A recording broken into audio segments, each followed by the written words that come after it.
ईश्वरः सर्वनिर्माता नेहान्य इति निश्चयी अंतर्गलितः सर्वाशः शान्तः कभी न सज्जते।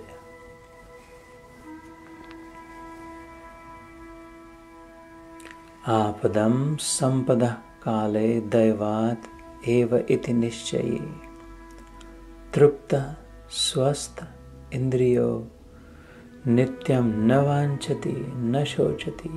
पुढे म्हणतात जनक, आपदायो संपदायो वारे वाहतात आहे, तसं काळ बदलतो आहे। कधी थंडी वारे, कधी उष्ण, कधी उत्तरेकडून दक्षिणे, कधी इकडून तिकडे। winds are blowing, निसर्ग आहे आपल्या आपल्या स्थितीत। इति निश्चयी तृप्त स्वस्थ इंद्रियो नित्यम। जे उपलब्ध आहे, जशी परिस्थिती आहे, जेवढं काही आहे, जसं काही आहे, त्यात तृप्त का नाही होत? इंद्रियांना स्वस्थ कर, परस्थ नाही। डोळ्यांनी इतके दृश्य पाहिले, स्वतःचं दर्शन केव्हा करणार? डोळे बंद व्हायच्या आधी आत्मदर्शन करायला हवं ना।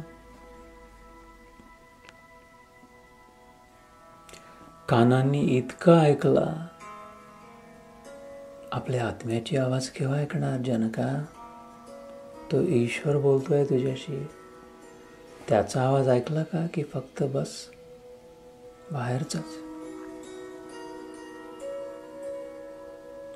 इतकं स्पर्श सुख घेतला, अरे आत्म्याने परमात्म्याला स्पर्श केला की नाही? रोमांचकारी अनुभव।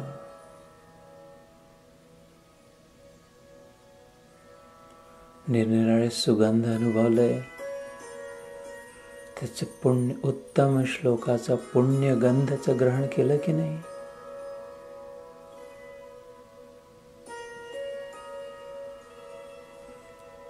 तृप्त स्वस्थ इंद्रियो नित्यम न वांछति न शोचति। मग सगळी वांछा, सगळी तृष्णा मिटून जाईल।